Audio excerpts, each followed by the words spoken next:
under agenda item C. Steve, I won't do the names justice, so I'll let you come forward. Just here. And then if there's any other public comment requests, those need to be submitted to Ms. Ramsel at this time. Also, I would like you to know that I have set the timer for 12 minutes, and I put the warning at 2.5 minutes, so you'll know when you see that amber light that you have 2.5 minutes to summarize or to finish. We won't start your time until you've had the opportunity to introduce yourself by name and address and read your names into the record. Thank you.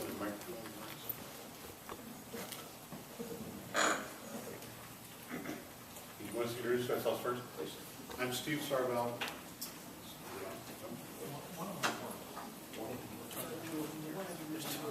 Maybe an on-off switch there.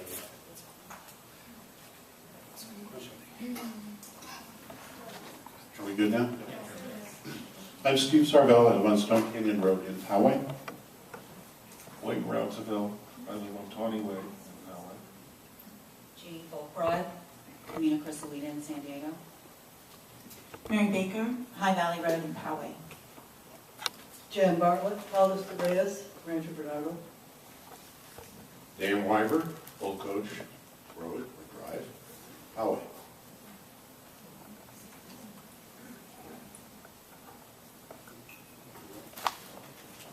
A few of us are here tonight representing a growing group of a diverse socioeconomic cross-section of concerned voters and residents within the Poway Unified School District, or PUSD, including parents, educators, and professionals. Thank you for taking your time to hear and carefully consider what we have to present this evening. We all share with this board a genuine concern for what is best for the children of this district and for our community. We would like the board to consider these concerns and address them for us, for all parents, and for the community at large. No discussion involving PUSD can begin without first stating that Poway enjoys a well-deserved reputation for an exceptional educational system, attracting parents from all over the county, the state, and yes, even the rest of the country. Thank you for that. There are multiple purposes for our presentation tonight. These include, 1, establishing a transparent dialogue between the community and this board regarding Common Core State Standards, or CCSS. 2, making the board aware of the community's concerns and questions regarding the implementation of the standards. 3, beginning a coordinated effort of increasing awareness and stimulating the public to engage in the debate about the merits of CCSS. 4, and perhaps most important, obtaining answers from this board about their plans with regard to the standards. Although there are many topics related to CCSS ultimately requiring our mutual attention, for the purpose of clarity and brevity tonight, we have chosen to focus first on the following 3. First, the financial and other costs of implementing the CCSS. Second, data systems and their impact on student and parent privacy. And third, the unintended consequences of removing local control from our district and implementing untested content into the curriculum. This is an overview of our concerns, some beyond tonight's discussion. Common Core State Standards is being promoted as a state-led effort, but the truth is that the Common Core Standards was initiated by private interests in Washington, D.C. with Department of Education 2009 stimulus dollars. The creators of the standards, Achieve Incorporated, enlisted 2 trade associations, the National Governors Association and the Council of Chief State School Officers, to promote the standards to state governors and educators. As the debate rages across the U.S. about the merits of CCSS, many educators and analysts are declaring that CCSS is not the internationally benchmarked product that is being promoted. Based on our research, using credible sources, we have formed the opinion that CCSS, which is driving the PUSD curriculum, will decrease college readiness in Poway and will actually impede our students' ability to succeed. The added costs of CCSS are significant. It is likely that taxpayers will spend more and students will get less. Research has revealed that the National Assessment Consortium, SBAC, which was adopted by the state of California, will be oriented to the standards thus trumping the claim that local curricula can be used. Finally, we learned that extensive student and family data tracking systems are required by CCSS. All of this inquiry has led us to this evening's presentation. We have many unanswered questions, and we are requesting input from you, our elected PUSD board. The financial impacts. There are several expenses that need to be analyzed to determine whether these additional costs for CCS standards will result in a positive return on investment. In addition to the time period required to implement the standards must be evaluated to stay within projected costs. Please provide the analysis to the public. We have prepared preliminary analysis with limited available information. The table on the screen provides the forecast amounts and where we need more information. Please note sources are primarily CA.gov, PUSD, and the Pioneer Institute. We made the assumption that there are a little over 33,000 kids enrolled, 1,600 teachers, and the Poway Unified School District budget is $250 million. There are 3 different costs that are associated with implementation and ongoing costs. Assessment or testing with sufficient technology and infrastructure enhancements, estimated $10 per student, $330,000 annually. Given the tests are online, we'll need to have the schools to be upgraded with a number of computers with online access, estimated about $67 per person per kid, $2.2 million. The second is professional development or teacher and staff training. This does not include paying for substitute while they're training. Initial estimates are $2,000 per teacher with a total cost of $3.3 million. The ongoing cost is estimated at $350 a year for specialized training or $620,000 per year. The last is textbooks and instructional material. That's estimated $77 per student initially, and that's $2.5 million. We believe it is essential for the district to provide the specific cost amounts, where the funding is coming from, high and low estimates, how long implementation will take, and the expected increase in test scores and academic achievement. The total amount to implement CCSS is a little over 3% of the total budget. This is significant. So it will be very important that the incremental increase in the students' achievements be evaluated closely for the return on investment and the board's accountability to the voters. Has the board also considered that there are other costs besides the fiscal ones? Data tracking. Smarter Balanced Assessment Consortium, or SBAC, is being written to correlate to the Common Core state standards so that the U.S. and California Department of Education can track whether or not districts, teachers, and students are meeting the standards effectively. Layered into these electronic adaptive assessments are longitudinal data tracking and data mining systems. According to Education Secretary Arnie Duncan, quote, each governor in the 50 states had to provide an assurance they would pursue reforms. One of the assurances governors provided was in the area of data systems. More robust data systems and a new generation of assessments can assist teachers and principals to improve their practices and tailor their instruction, unquote. The Pioneer Institute states that the U.S. Department of Education is investigating how public schools can not only connect unique, non-personally identifiable student identifiers, but also how they can collect unique and personal non-cognitive student attributes. The Family Education Rights and Privacy Act, known as FERPA, was recently amended by the Obama administration to allow the release of student records for non-academic purposes and undercut parental consent provisions. In March, documents were filed with a federal court in Washington, D.C. to challenge changes to FERPA. Even Fordham University Law School reports that state educational databases across the country ignore key provisions for the nation's K-12 children. What is PUSD doing to protect the privacy of students and their families? I'm a consultant to the pharmaceutical industry, and I tend to look at issues from the perspective of my experience. To illustrate the Common Core state standard story, I have created an analogy to summarize our point. In order to market a new drug, a sponsor must first conduct years of research to assure its quality, its safety, and its effectiveness. Let's look at a hypothetical new drug I will call Super Smart, and consider its intended use. Suppose that I come to this board with this proposal. My company develops drugs that promote human health and well-being. We have discovered a compound, SuperSmart, that has great promise for creating the kind of student that will benefit our economy in the future. SuperSmart greatly increases the ability of students to learn. It increases their ability to absorb concepts, their ability to focus on the material presented, and their interest in and enthusiasm for learning with the right attitudes and values.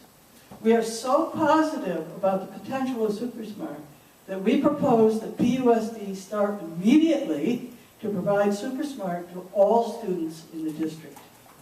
We will train your personnel on how to use SuperSmart for best results. SuperSmart itself and the associated personnel training are expensive, but we're sure that you will be pleased with the overall results. Don't worry about the fact that we haven't tested SuperSmart in children yet, or that we have no data to support its quality or effectiveness. We do have a questionnaire that measures 400 data points on an ongoing basis for a full 13 years of primary and secondary education to test the effectiveness. What a proposal. I hope that this board will turn down my offer without giving it a second thought. The push in education for states and local districts to adopt new and untested standards relates to what I have just illustrated. CCSS is untried, so there is no experience with respect to its quality or its effectiveness in regards to student development. It promises to be expensive to implement, and it will collect massive amounts of private, personal data, not only on students, but also the families of students. Is this what we want for our children?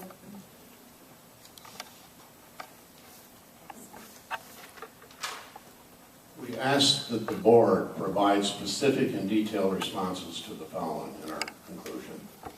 Request 1, provide an initial study on the impact of CCSS on the quality of education.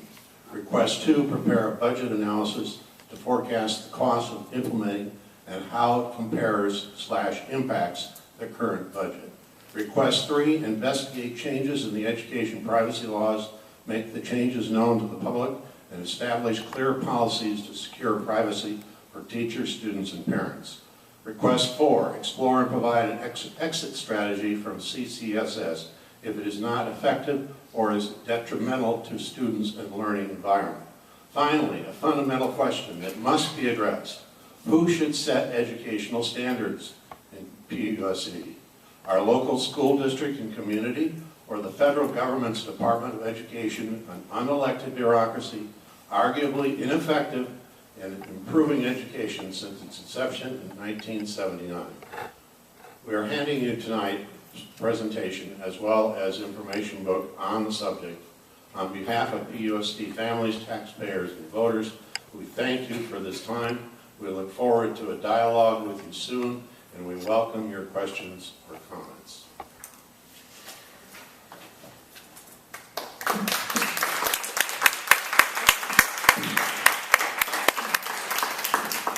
Thank you very much for the presentation. Dr. Collins, if you have something you want to start with. Just make a couple comments. First of all, I want to thank you very much. Very specific questions, very specific data that you're working from. And congratulations, you did that before you got a red light.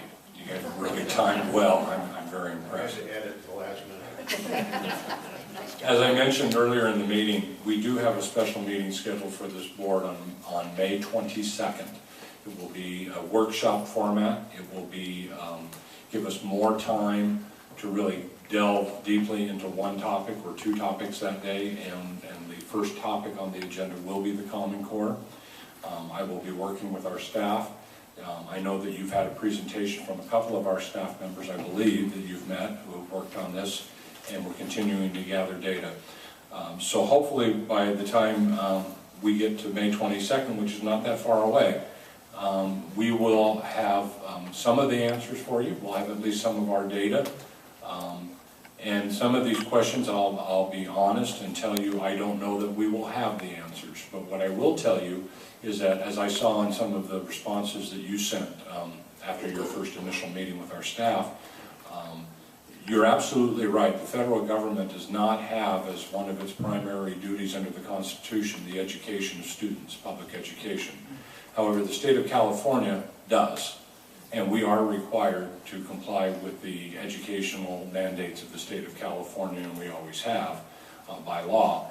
And given that, what we believe at this point is that we're going with Common Core state standards based on our current understanding of them, and it is new information and we're taking it. We are not overnight implementing any one of those drugs that you recommended. We are trying to do this thoughtfully to make sure that we implement this in a thoughtful way, but we are not seeing any large swings in the standards that we've been under for many years. And so I think it's important for us to help everybody understand, and hopefully we can get to that level of understanding in this workshop, the difference between the state setting standards and what I believe some people are concerned about in terms of the state telling us what the curriculum is. And indeed, while the state has had more control in California at the lower grade levels on the materials that we use, that has recently changed, and we have more flexibility and local control on that. So what our staff is doing is looking at what are the standards, how are they different than the standards we're currently trying to teach our students in this district and have been for many years, and what, if any, are the changes in the materials and the resources that we need, or the content, the actual content that we provide. And so I think a better understanding of the differences between standards and the content, or standards and the curriculum, will be very helpful for everyone. So I encourage you. It will be during the day, and I hope that you can make arrangements. We'll get that posted on our website as soon as possible, as soon as we've finally confirmed the dates with the board and everybody else, so that you'll have plenty of notice. And I hope that you'll join us that day and listen to what the staff has to say, and ask questions, and let the board actually engage in a deep conversation at that meeting, which is usually not possible at meetings in the evening like this. So I want to thank you. I thank you very much for your presentation, and I hope that we'll see you on May 22nd. I'll confirm that for you soon. But with that, Ms. Ranful. I just want to thank you for staying through all of that long meeting to get your point across, and that just underscores the importance of it to you.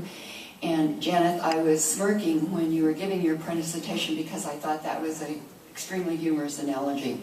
And Steve, you may as well just stay up there since you're the next item C speaker. And I want to say thank you also for caring about our children's education. It was a very nice presentation, and we do share some of your concerns, and we do look forward to the dialogue. We received one of the articles that was sent. It did reference Diane Ravitch, who had come out against the Common Core, and I wanted to just read the last passage that she wrote. If you would just allow me to indulge. I hope for the sake of the nation that the Common Core standards are great and wonderful. I wish they were voluntary, not mandatory. I wish we knew more about how they will affect our most vulnerable students. But since I do not know the answer to any of the questions that trouble me, I cannot support the Common Core standards. I will continue to watch and listen. While I cannot support the Common Core standards, I will remain open to new evidence. If the standards help kids, I will say so. If they hurt them, I will say so. I will listen to their advocates and to their critics. I will encourage my allies to think critically about the standards, to pay attention to how they affect students, and to insist at least that they do no harm. And so I think that's a good guidepost for all of us. Thank you again. Just one concluding comment as well. This is a perfect example of how we would like the community to engage on an issue. So thank you for doing your homework, building a PowerPoint, presenting it to us in a way that we can digest. You've asked us to provide some information for you. We'll drill in and see what we can do. Thank you. Thank you.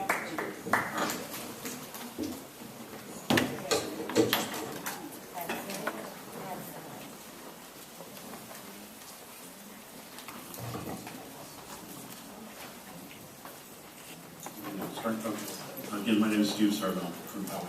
I just wanted to, Address, I'm sorry, Mr. Sutton. Pardon? We need your address. oh, it's Stone Canyon Road, Poway. I just, I heard the presentation tonight about the drugs and alcohol in the district, and that motivated me to turn in a speaker slip. I think it was a wonderful presentation, and I think further evidence of the exceptionalism that Poway enjoys is things like that going on and concerns for the students in the district. I appreciate it very much. Other concerned parents, I'm sure, do as well. Something that I did hear very little of in that presentation was reference to parents.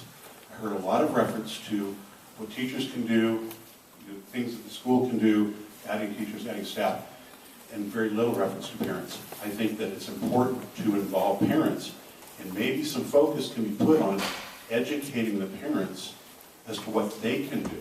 Well, the school district can muster some resources to help educate the parents what they can do, to get the parents to listen, to get involved. That can go a long way to help. Something that I know happened, I attended the presentation, it was a couple months ago, I think. I'm sure that the Poway Unified School District had something to do with it because they used some of the school's resources. It was a presentation that started off in the Performing Arts Center, then moved over, migrated out into breakout sessions in the at Poway High. That had a bunch of different topics, of which drugs and alcohol was one. The school district, or someone, I don't know who or what the genesis was, worked with faith-based organizations, worked with churches in the area. I think that that was very, very effective. You got a fantastic attendance at that, and a lot of involvement with the parents. I attended one of the breakout sessions, and it was fantastic to see the parents talking together amongst each other about the topics. And I think that reaching out to the faith-based organizations and involving the parents is a very good idea. It's already proven to be successful. If you can continue to do that in conjunction with what you're doing now, I think you can take it a step further. Involve the parents, involve the parents, involve the parents, and do it, continue doing it in ways we know work, which is reaching out to the faith-based organizations. Thanks. Thank you, Steve. Well, we were now at item D 101. Dr. Robertson, the ratification